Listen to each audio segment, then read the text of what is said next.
khususnya untuk menjadi bagian dari akrab. Pegang dulu sebentar. Hadirin yang kami hormati, malam hari ini tepat malam 17 di mana Quran turunkan. Dan malam hari ini adalah malam yang sejarah, malam yang indah bagi kita umat Islam. Malam yang penuh barokah, malam yang penuh rahmat dan binasa Allah Subhanahu wa Ta'ala. Oleh karena itu marilah kita di malam hari benar-benar kita fokuskan mencari ridha kepada Allah Subhanahu wa Ta'ala.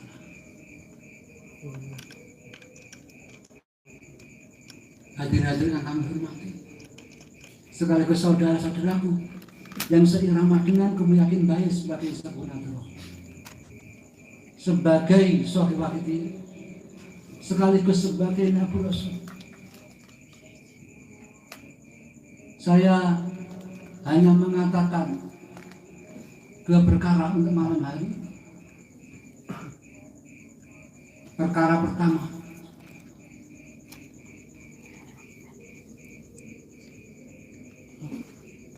yaitu Nanti taruh sini. beliau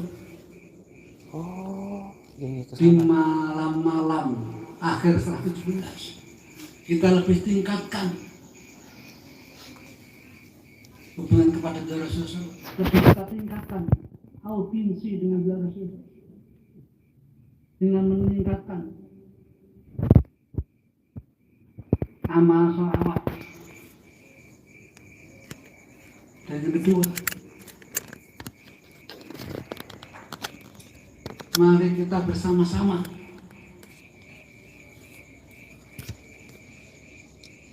lebih mengutamakan ibadah kepada Allah yang langsung daripada Khaulun Nas di bulan Ramadan, mengenai soal-soal yang saya katakan tadi, di mana beliau mengajak meningkatkan diri dalam hal ibadah, yaitu membuat banyak amal saleh kita. Sebelum saya teruskan, baiklah akan saya terangkan sebenarnya apa yang dimaksud itu.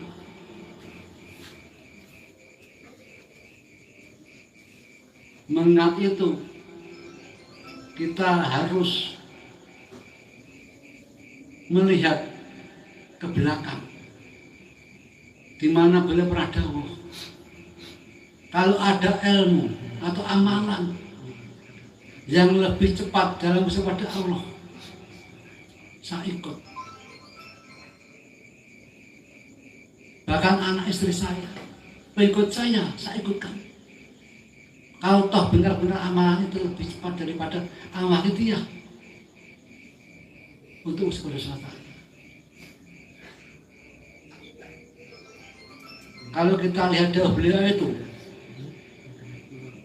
belum menunjukkan bahwa tidak ada amalnya lebih cepat daripada amal hidayah dan amal hidayah untuk usaha pada Allah.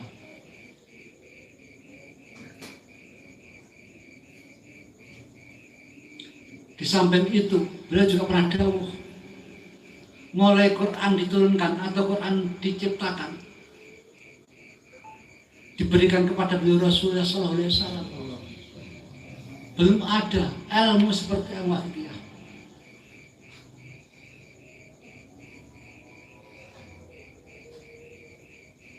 Dados sabejo-bejone wong sing urip saiki kenal hidayah. Sabejo-bejone wong sing urip saiki ngerti amal hidayah lan ilmu hidayah.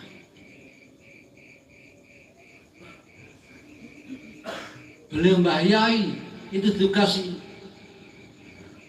oleh Allah Subhanahu wa Ta'ala sebagai pembenar keimanan masyarakat yang sudah rusak, bukan yang lain.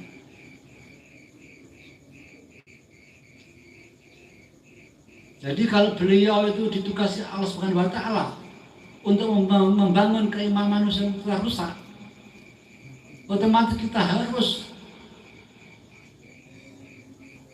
melakukan apa yang dikehendaki beliau. Baik Maji Qaddas Sallallahu Alaihi Wasallam. Dengan cara apa? Beliau memperbaiki iman manusia. Ada 3 perkara yang perlu kita perhatikan. Yang pertama, amalan salafiyah.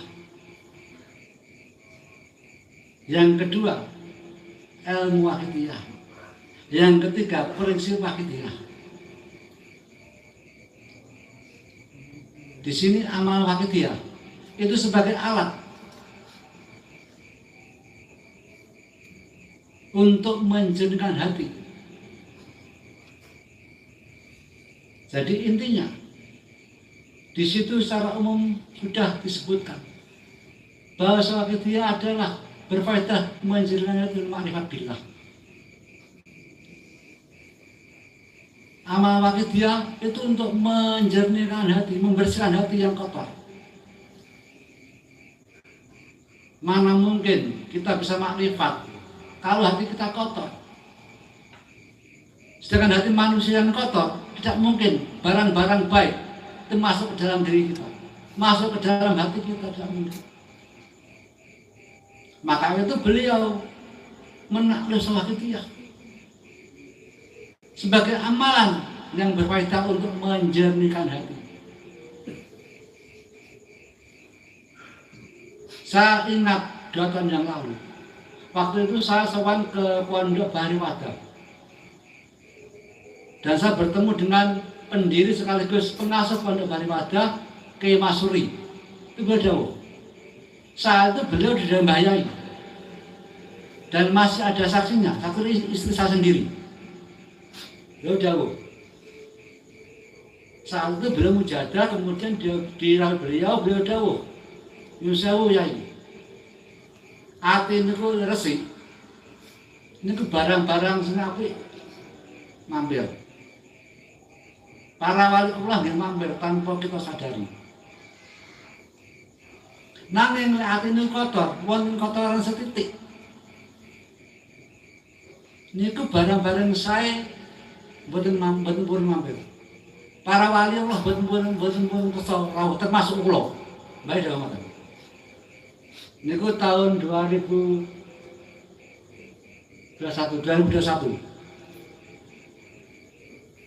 Pada intinya, untuk menjadi makrifat, hati kita harus bersih dulu. Kalau hati tidak bersih, tidak boleh bisa makrifat. Karena barang-barang baik seperti hidayah, seperti syafaat, seperti nadhar tidak bisa hadir. Dan itu, tengah lamun kita bisa makrifat. Sedangkan makrifat sebenarnya pengertian tidak hanya di alam pikiran, tidak hanya di hati. Makrifat adalah roh. Roh kita tahu diri. Siapa adanya kita. Siapa adanya Allah Subhanahu wa taala. Apa kewajiban kita kepada Allah Subhanahu wa taala. Dan apabila orang makrifat, pasti dia melakukan yang diperintah Allah dan menjauhi yang dilarang Allah. Pada intinya, makrifat itu jati diri kita sebagai manusia yang diwajibkan untuk ibadah kepada Allah dalam setiap langkah-langkah di kehidupan dunia ini. Itu makrifat. Jangan bilang, makrifat roh kita tahu bahwa kita manusia hidup yang diwajibkan ibadah kepada Allah, yang diwajibkan meninggalkan menjauhi Allah. Dan dengan menyadari bahwa semua ini yang menciptakan, menggerakkan, menghendaki Allah Subhanahu wa taala. Itu roh makrifat. Kenapa beliau kok menciptakan suatu amalan yang mengacu ke ma'rifat billah? Karena di saat roh kita sebelum titipan di dalam segumpal daging itu sudah berjanji pada suatu untuk ibadah. Nah, beliau bayar itu menasihati kita dalam rangka mengingatkan roh kita bahwa di saat roh belum dititipkan kepadanya hina, itu berjanji pada SWT. Ironisnya, celakanya, setelah kita lahir, kita menjadi dewasa, banyak yang melupakan perjanjian kita pada Allah SWT, sehingga kita melupakan kodrat kita untuk ibadah pada Allah SWT. Dan seharusnya setiap saat kita harus beribadah kepada Allah SWT seperti perjanjian kita pada Allah SWT di alam roh. Pada intinya, amal syahidiyah itu untuk menuju ingatan kita pada roh kita sebelum dititipkan ke dalam sebuah daging yang hina tadi. Di samping itu, kita juga bisa melakukan yang selama ini jarang yang dilakukan di luar pengawasan syariah. Apa itu? Ilmu wakidiyah. Jadi beliau juga menciptakan satu ilmu, dan ilmu itu meliputi dua perkara: keyakinan, hakikat, dan syariat, fisik. Di mana keyakinan itu yaitu lillah, lirasul, lilullah, birasul, bilullah, dan billah itu keyakinan. Dan perlu kita niatkan dalam hati kita, kita terapkan. Sedangkan syariat, dan seterusnya itu syariat.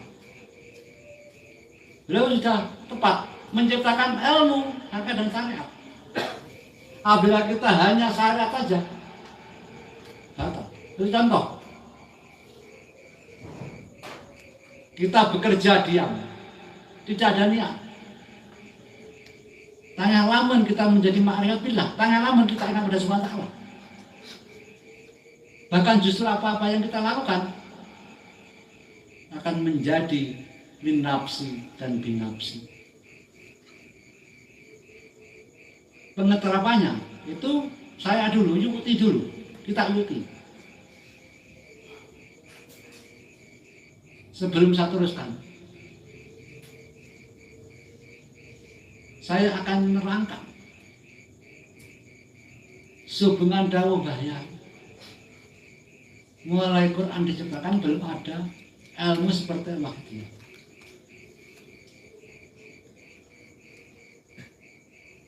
Bahkan tidak hanya itu, ilmu wakidiyah adalah kunci daripada Al-Quran yang selama ini tidak ada di dalam wakidiyah. Sehubungan dengan ilmu itu sendiri, marilah kita lihat, benar enggak ilmu itu sebagai kunci Al-Quran. Sebelum adanya tahun 63, sebelum adanya wakidiyah, mungkinkah kita bisa melakukan letterlock seperti apa yang dimaksud dalam surat Al-Darib 56? Bismillahirrahmanirrahim. Wa ma khalaqtul jinna wal insa illa liya'budun. Kata Allah, dan tidaklah saya menciptakan jin manusia kecuali ibadah kepada saya. Kecuali itu apa? Lah kecuali maknanya setiap saat. Kalau kita artikan bahasa kita, Allah tidak akan menciptakan kita dan jin. Setiap saat kau tidak untuk ibadah kepada Allah Subhanahu wa taala. Artinya, kita diciptakan Allah untuk hidup di dunia ini, diberi nafas hanya untuk beribadah kepadanya. Itu bunyi yang tertulis di dalam Al-Quran yang terkandung. Artinya, apakah mampu setiap saat kita beribadah kepada Allah SWT? Saya meyakini tidak mampu. Belum